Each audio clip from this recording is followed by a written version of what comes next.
Hello guys, कैसे हैं आप लोग। आपका स्वागत है हमारे इस खास वीडियो में। दोस्तों, बहुत सारे बच्चों के कमेंट थे, मैंने देखा मेरे करंट अफेयर्स क्लास में कि बच्चे पूछ रहे थे कि sir what is the exact syllabus of general awareness.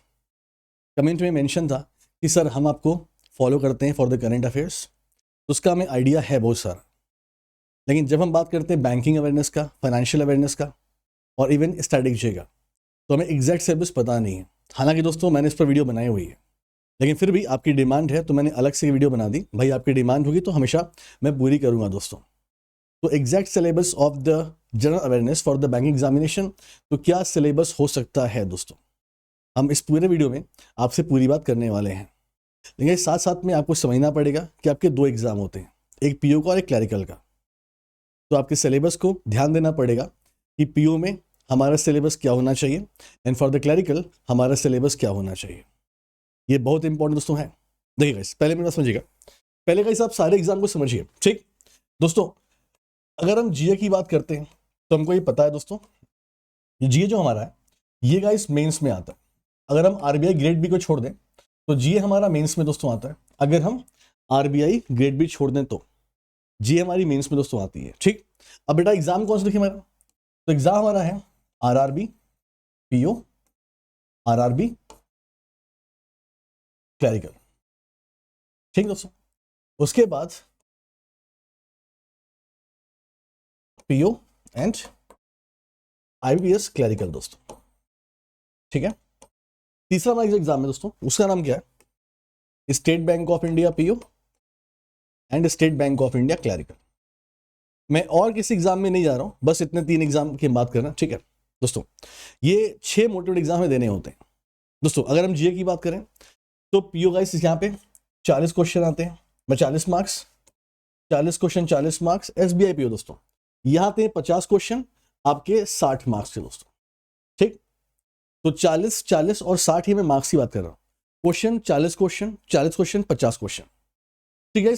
अगर दोस्तों हम बात करते हैं क्लर्क की गाइस, ठीक, देखिए तो क्लर्क दोस्तों, आरआरबी क्लर्क यहां पर 40 क्वेश्चन 40 मार्क्स, 50 क्वेश्चन 50 मार्क्स।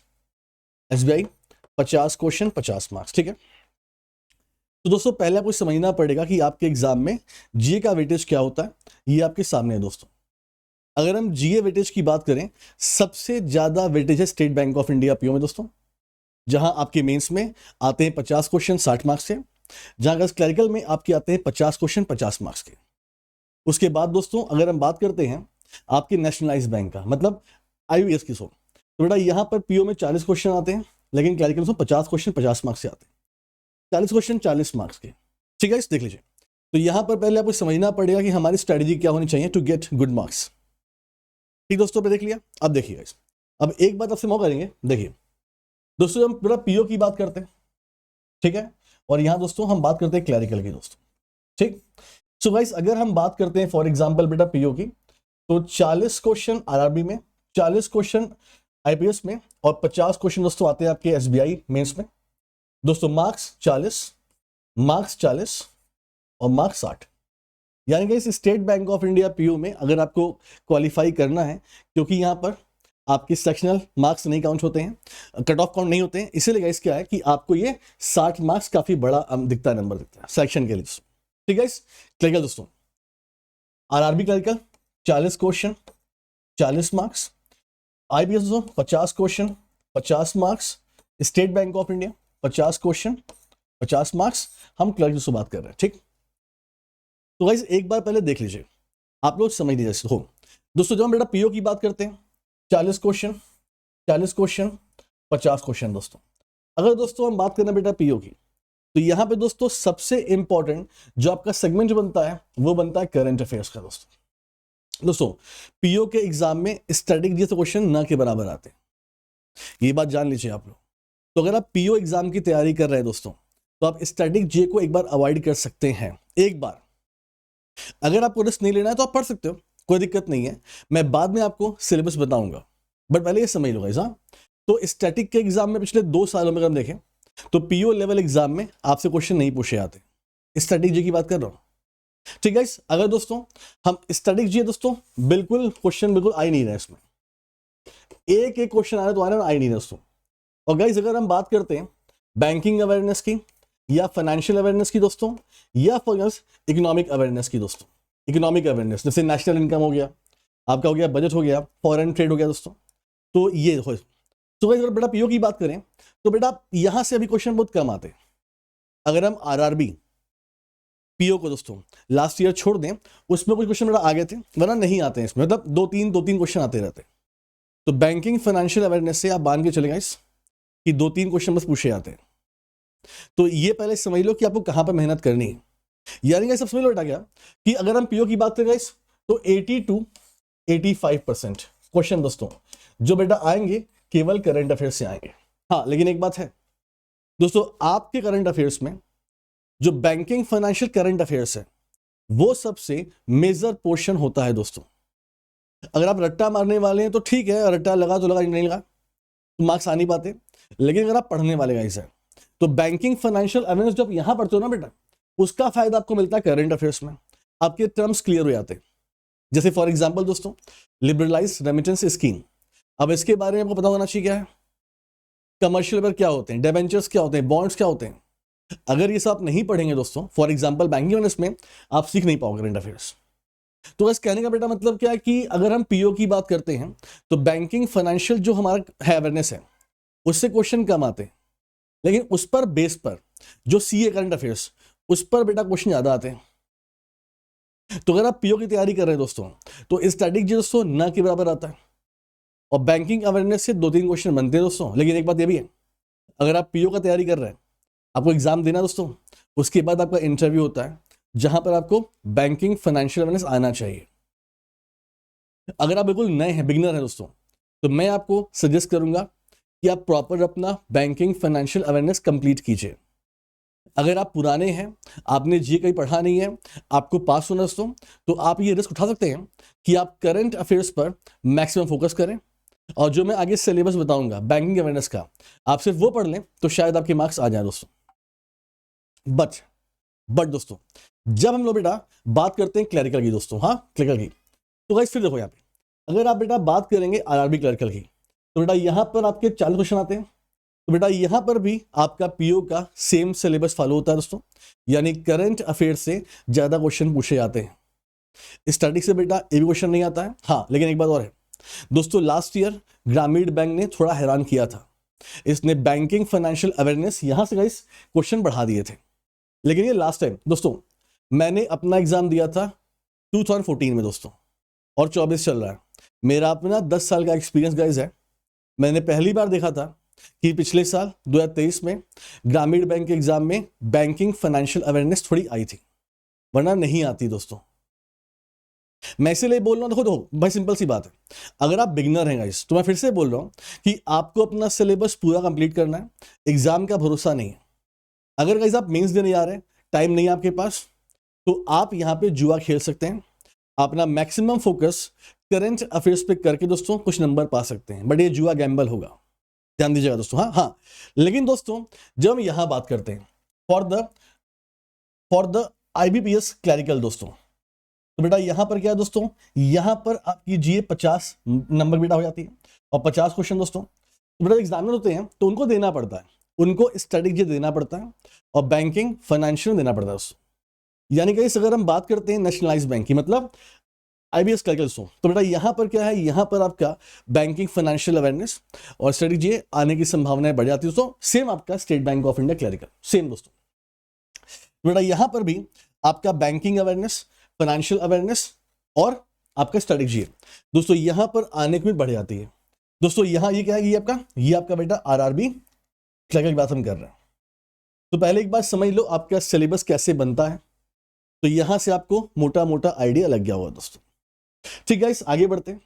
अब हम बात करते हैं सिलेबस की, कि हमारा सिलेबस हम क्या पढ़ ले कि हमारे एग्जाम में क्वेश्चन बन जाए। बच्चे आप सोचते क्या हो कि जीए का बहुत बड़ा सिलेबस है, ऐसा कुछ भी नहीं है। आपका जीए का सिलेबस और एग्जाम से इजी है दोस्तों। जैसे फॉर एग्जांपल गाइस, अगर मान लीजिए आपको स्टैटिक जीए पढ़ना है दोस्तों, अगर आपको स्टैटिक जीए पढ़ना है दोस्तों, तो कौन कौन से टॉपिक होने चाहिए हमारे पास for the PO as well as clerical दोस्तों। देखिए, तो बेटा पहली बात आपके पास नेशनल पार्क दोस्तों होना चाहिए। नेशनल पार्क दोस्तों, ये आपको याद होना चाहिए। यहां से आपके एग्जाम में क्वेश्चन बेटा बन सकते हैं दोनों पेपर में, ठीक है। नेशनल पार्क दोस्तों, हाँ, इनके आने की संभावना state bank of India clerical और आईबीपीएस क्लरिकल में ज्यादा है दोस्तों। मैंने आपसे क्या बोला कि बेटा आपको बस ये पढ़ना होता है ये फला फला नेशनल पार्क कौन से स्टेट में, बस इतना। तो आपके एग्जाम का सिलेबस इजी है दोस्तों। अगर आप बात करेंगे रेलवे की या एसएससी की दोस्तों या और एग्जाम की, तो वहां पर और डीप में क्वेश्चन पूछे जाते हैं।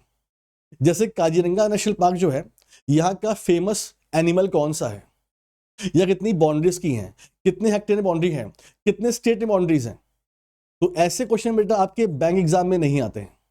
तो अगर आप पढ़ भी रहे हैं, बस सिंपल से पढ़ना है दोस्तों, ये नेशनल पार्क कहां पर आता है दोस्तों, बस इतना ही पूछते हैं आपसे। वरना सीजीएल में या रेलवे बेटा आपसे पूछा जाता है ये कब बना, ये कब बना नेशनल पार्क, किस ईयर में बना। तो ऐसे क्वेश्चन हमारे बैंक एग्जाम में नहीं आते, ठीक है। अच्छा और देखिए बेटा नंबर 2 पे दोस्तों, आपके पास कोई देश है दोस्तों, तो उसकी कैपिटल या करेंसी से दोस्तों क्वेश्चन आपके बन सकते हैं। कोई देश जो लाइमलाइट में है, अगर आप दोस्तों डेली हमारा सीए फॉलो करते हैं, वहां पे दोस्तों जो हम देश आपको बताते हैं ना, उसकी कैपिटल करेंसी आप याद कर लीजिए, वहीं से क्वेश्चन बनेगा अगर बनेगा तो, ठीक है। तीसरा नंबर दोस्तों, तीसरा का इस नंबर क्या आपका, इंटरनेशनल ऑर्गेनाइजेशंस एंड हेडक्वार्टर्स। देखो दोस्तों ध्यान से, इंटरनेशनल ऑर्गेनाइजेशन हेडक्वार्टर, दोस्तों मैं फिर से बोल रहा हूं, अगर आप बैंक एग्जाम दे रहे हो तो बेटा बस आपसे क्वेश्चन पूछा जाता है, जैसे आपका WTO है दोस्तों, तो इसका हेडक्वार्टर कहां पे है, इंटरनेशनल सोलर अलियंस, इसका हेडक्वार्टर कहां पे है दोस्तों, इतना ही पूछा था बस। वरना कैसे हम सीजीएल की बात करें या कैसे हम बात करें रेलवे की या किसी और एग्जाम की, तो भाई लोग वहां पे क्वेश्चन क्या पूछा जाता है, ये कब बना, कितने मेंबर इसमें हैं, कब इसका एक्ट साइन किया गया, तो ये सब पूछा जाता है। तो उससे इजी गाइस ये पड़ता है आपका, सिंपल सा आप पढ़ लो, सार्क है कहां पर इसका हेडक्वार्टर है, एशियान है कहां पर इसका, बस इतना सिंपल सा। तो ये गाइस आपका थर्ड टॉपिक हो गया। चौथा गाइस आपसे हम लोग पूछते हैं about the international airport, international airport दोस्तों, हाँ वही भारत के दोस्तों, ये भारत के पूछे जाते हैं। हाँ अगर जैसे फॉर एग्जांपल गाइस मुझे याद है एक बार की बात है, लंदन के हिथ्रो एयरपोर्ट के पास एक एक्सीडेंट हुआ था, तो वो पूछ लिया था कि हिथ्रो कहां पे है दोस्तों। तो कभी कभी पूछा जाता है, मैंने नहीं पूछते गाइस, आपसे पूछते हैं हमेशा भारत का पूछते हैं। जैसे फॉर एग्जांपल दोस्तों मुझे याद है आज से 2 साल पहले पूछा गया था ये आपका ये पूछा गया था भीमराव, बाबा साहब भीमराव अम्बेडकर एयरपोर्ट कहां पे है। तो ऐसे क्वेश्चन पूछा जाता है आपसे। जैसे गाइस फॉर एग्जांपल आपसे पूछ लेगा देवी अहिल्याबाई होलकर एयरपोर्ट कहां पे है, राजा भोज एयरपोर्ट कहां पे है, इंदिरा गांधी इंटरनेशनल एयरपोर्ट कहां पे है। तो बस सिंपल सा कहां पे है, किस सिटी में है, बस ये पूछा था आपसे। ये बड़ा सिंपल है दोस्तों। हाँ पांचों पॉइंट दोस्तों, पांचों पॉइंट गाइस आपसे पूछा जाता है भारत के इंटरनेशनल स्टेडियम के बारे में दोस्तों। और बेटा जो स्टेडियम दोस्तों है, देखिए अगर दोस्तों मान लीजिए हमारे देश में दोस्तों अगर कोई बड़ा सीरीज हो रहा है, for example guys Asian games हो रहे हैं दोस्तों, या मान लीजिए कॉमनवेल्थ हो रहे हैं गाइस, ओलंपिक तो कभी हुआ नहीं भारत में आज तक, अगर कुछ गेम बेटा बड़े लोग चल रहे हैं तो मैं भी आपसे नाम पूछता है स्टेडियम का, दोस्त पूछ सकता है। या गाइस फॉर एग्जाम्पल जैसे फॉर एग्जाम्पल 24 में गाइस इस बार पेरिस ओलंपिक है, तो पेरिस ओलंपिक की ओपनिंग सेरेमनी कौन से स्टेडियम में है दोस्तों, क्लोजिंग कहां पर है, मैंने क्लास से पढ़ाया है, वो आपसे पूछ सकता है। नहीं तो भाई लोग मैक्सिमम बेटा आपसे बेटा क्वेश्चन पूछा जाता है क्रिकेट पे गाइस, क्रिकेट पे गाइस। जैसे फॉर एग्जांपल दोस्तों अभी T20 वर्ल्ड कप बीता, तो T20 वर्ल्ड कप का पहला मैच कौन से स्टेडियम में हुआ था, T20 का फाइनल कौन से स्टेडियम में हुआ था, ऐसे गाइस। नहीं तो बेटा इंडिया का दोस्तों जैसे आईपीएल, तो आईपीएल का पहला मैच कहां पर हुआ था, आईपीएल लास्ट मैच कहां पर हुआ, फाइनल मैच कहां पर हुआ था, तो ऐसे पूछा था गाइस। तो स्टेडियम बेटा पूछे जाते हैं आपसे, देख लीजिएगा ठीक। इसके बाद गाइस देखो छठवां पॉइंट दोस्तों, आपके कल्चरल डांस जो है वो कौन से स्टेट का दोस्तों है, ध्यान देना कल्चरल डांस गाइस। मैं फिर से आपसे बोल रहा हूं, अगर आप एसएससी की बात करेंगे या गाइस आप बात में अगली बात करेंगे, तो बेटा वहां पर आपसे फोक डांस पूछते हैं, और दोस्तों एक स्टेट में कई सारे फोक डांस होते हैं, 8-10 होते हैं, जो याद करना मुश्किल होता है।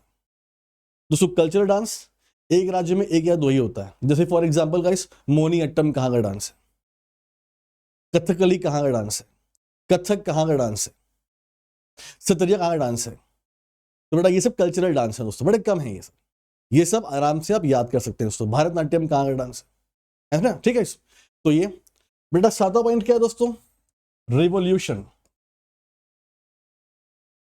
इसका बेटा मतलब क्या हुआ, जैसे फॉर एग्जाम्पल दोस्तों आपसे क्या पूछेगा, ब्लैक रिवॉल्यूशन किस फेट से बिलोंग करता है, व्हाइट रिवॉल्यूशन कौन से फेट से बिलोंग करता है, सिल्वर फाइबर रेवोल्यूशन कौन से फेट से बिलोंग करता है। तो बेटा ऐसे क्वेश्चन आपसे पूछे जाते हैं दोस्तों। ये गाइस मोटा मोटा एक सिलेबस आज के जमाने का है दोस्तों। अगर गाइस मैं बात करूं अपने जमाने की 2014 दोस्तों, तो बेटा और भी क्वेश्चन पूछे जाते थे। निकनेम, निकनेम दोस्तों, शहर का निकनेम गाइस, कि बेटा किस शहर को हम क्या बोलते हैं, हम बोलते हैं झीलों की नगरी, ऐसा क्वेश्चन बेटा बन जाएगा आपका। अब वो सब नहीं पूछे जाते हैं दोस्तों। हमारे टाइम में गाइस किसी और कंट्री के रिजर्व बैंक का नाम पूछे जाते थे, जैसे चाइना का सेंट्रल बैंक है, नाम क्या उसका बताओ, अमेरिका में सेंट्रल बैंक है, नाम उसका बताओ, न्यूजीलैंड में सेंट्रल नाम बताओ, तो ऐसे पूछते थे। अब नहीं पूछते गाइस दोस्तों। हमारे टाइम में रिवर डैम स्टेट से भी क्वेश्चन बनते थे, जो अब नहीं बनते गाइस, वो सब मैं स्किप कर दे रहा हूं। तो गाइस ये मोटा मोटा सिलेबस है, और कैसे आपको पढ़ना है, कैसे क्वेश्चन बनते हैं, ये दोस्तों स्टडी की बात हम कर रहे हैं यहाँ पर, ठीक है। अगर इतना भी आप पढ़ लोगे तो ठीक ठाक नंबर आप आ जाओगे दोस्तों, ठीक है। आगे बढ़िए, चलिए अब दोस्तों हम बात करते हैं। अच्छा ये सब कहां से पढ़ें, एक क्वेश्चन कहां से पढ़ें दोस्तों, हमारा पाथ फाइंडर बैच है, path finder batch Unacademy guys, ये मेरा इंडिविजुअल बैच है। यहां दोस्तों मैंने सब पढ़ाया हुआ है with the MCQs, with the tricks. तो आप मेरे पाथ फाइंडर बैच में ज्वाइन करके ये सब पढ़ सकते हो। प्रॉपर आपको पीडीएफ मिलेगा, प्रॉपर आपको नोट्स मिलेंगी, एंड प्रॉपर आपको प्रैक्टिस के लिए क्वेश्चंस मिलेंगे दोस्तों, ठीक है। तो बेटा ये क्या हो गया हमारा स्ट्रेटजी। अब देखिए दोस्तों नेक्स्ट पॉइंट, अगर गाइस हम बात करते हैं बैंकिंग अवेयरनेस की दोस्तों, तो गाइस बैंकिंग अवेयरनेस के लिए सबसे इंपॉर्टेंट टॉपिक बेटा कौन सा है, जैसे गाइस हिस्ट्री ऑफ बैंक, लोग इसे छोड़ देते हैं बेटा, लेकिन यहां से गाइस क्वेश्चन आपका बेटा बनता है हिस्ट्री ऑफ बैंक्स, ठीक। जैसे guys state bank of India कैसे बना, हमारे देश में रिजर्व बैंक ऑफ इंडिया कैसे बना, रिजर्व बैंक का नेशनल कब हुआ, हमारे देश में बैंकों का पहली बार राष्ट्रीयकरण कब हुआ, तो ऐसे क्वेश्चन बनते हैं, ठीक। बैंकिंग अवेयरनेस पहला पॉइंट दोस्तों। हाँ दूसरा गाइस, जैसे गाइस मॉनेटरी पॉलिसी, ये बड़ा है इंपॉर्टेंट दोस्तों। TRR, SLR, repo rate, reverse repo rate, MSF, SDF, ये क्या है दोस्तों, क्या इसका रेट चल रहा है, इनसे इन्फ्लेशन डिफ्लेशन कैसे कंट्रोल होगा, ये सब पूछा जाता है बेटा इससे, ठीक है। तीसरा पॉइंट दोस्तों रिजर्व बैंक ऑफ इंडिया।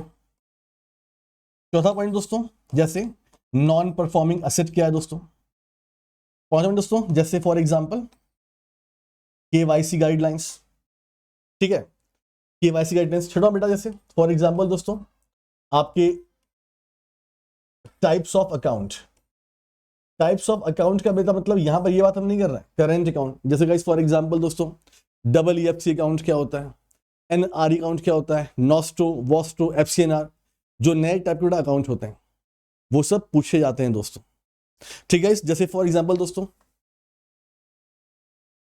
जैसे गाइस सिक्योरिटीज के बारे में, सिक्योरिटीज का बेटा मतलब क्या हुआ, जैसे लियन क्या होता है, प्लेज क्या होता है, हाइपोथिकेशन क्या होता है, यहां से बेटा क्वेश्चन पूछे जाते हैं, ठीक दोस्तों। बेटा आठवां पॉइंट जैसे नॉन बैंकिंग फाइनेंशियल कंपनी, यहां से बेटा क्वेश्चन बड़े पूछे जाते हैं आपसे, एनबीएफसीज, ठीक है दोस्तों। आठवां पॉइंट दोस्तों जैसे फॉर एग्जांपल अच्छा एनपीए हो गया दोस्तों, एनपीए हो गया दोस्तों। एनपीए में दो टॉपिक है, एक एनपीए और एक बेटा रिकवरी ऑफ एनपीए, जैसे एनएआरसीएल क्या है, आईडीआरसीएल क्या है, ये नए टॉपिक है दोस्तों। जैसे insolvency bankruptcy board of India क्या है, जैसे गाइस व्हाट इज सरफराजी एक्ट, ये सब बेटा यहां पढ़ लेते हो, इसी में पढ़ लेते हो गाइस, ठीक है। और देखो बेटा आठवां पॉइंट दोस्तों जैसे guys types of banks, types of banks का बेटा मतलब क्या हुआ, जैसे गाइस स्मॉल बैंक क्या है, पेमेंट बैंक क्या है, कोऑपरेटिव बैंक क्या है, ग्रामीण बैंक क्या है दोस्तों। उसके अलावा गाइस नाबार्ड क्या है, सिडबी क्या है, नेफिड क्या है, एनएचबी क्या है दोस्तों। उसके अलावा guys what is merchant banking, what is guys offshore banking, overseas banking, what is Islamic banking दोस्तों, what is shadow banking, what is narrow banking. तो बेटा ये सब यहां से पूछे जाते हैं मोटे टॉपिक दोस्तों, ठीक, इसे पूरा पढ़ना पड़ेगा आपको लेके, ठीक है। ये बेटा हम किसकी बात कर रहे हैं, ये हम बात कर रहे हैं बैंकिंग अवेयरनेस की दोस्तों। अगर आप बात करेंगे फाइनेंशियल अवेयरनेस की दोस्तों, फाइनेंशियल अवेयरनेस गाइस दोस्तों, ये एक ऐसा टॉपिक बेटा है जो दोस्तों आपके बैंकिंग एग्जाम में और as well as insurance exam में आता है दोस्तों। इसमें बेटा क्या है गाइस, मान लो मनी मार्केट दोस्तों। अब बेटा मनी मार्केट अपने आप में बहुत बड़ा टॉपिक है दोस्तों, ठीक है। तो बेटा इसमें हम सब कुछ पढ़ते हैं, जैसे फॉर एग्जांपल मनी मार्केट क्या है दोस्तों, what is call money, notice money, term money, what is certificate of deposit, what is commercial paper, what is ways and means advances, what is treasury bills, ये सब दोस्तों यहां पर हम पढ़ते हैं, ठीक है। इसके बाद दोस्तों ऑफ कोर्स कैपिटल मार्केट दोस्तों। अब बेटा कैपिटल मार्केट में क्या आ गया दोस्तों, ये तो बेटा बहुत बड़ा टॉपिक है दोस्तों। यहां पे गाइस हम सब कुछ पढ़ते हैं, जैसे for example what is primary market, what is secondary market, what is equity market, डेब्ट market, types of bond, equity share क्या होता है, प्रेफरेंस शेयर क्या होता है, आईपीओ क्या होता है, एफपीओ क्या होता है, राइट इशू क्या होते हैं, व्हाट इज डेरिवेटिव, कितने टाइप के होते हैं, what is Sensex, what is Nifty, what is mutual fund, what is type of bond दोस्तों। ये सब यहां पर हम पढ़ते हैं, ये अपने आप में बड़ा टॉपिक है और हर टॉपिक इंपॉर्टेंट है दोस्तों, ठीक है। इसके अलावा दोस्तों अगर हम बात करते हैं तो टाइप्स ऑफ रिस्क, ये बड़ा इंपॉर्टेंट है बेटा। टाइप्स ऑफ रिस्क जैसे what is guys operational risk, what is reputational risk, what is legal risk.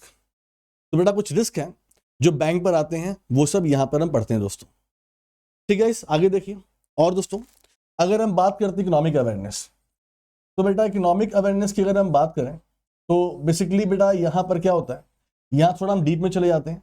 जैसे दोस्तों फिस्कल पॉलिसी, फिस्कल पॉलिसी का बेटा मतलब क्या हुआ, इसका बेटा मतलब हुआ बजट दोस्तों, बजट।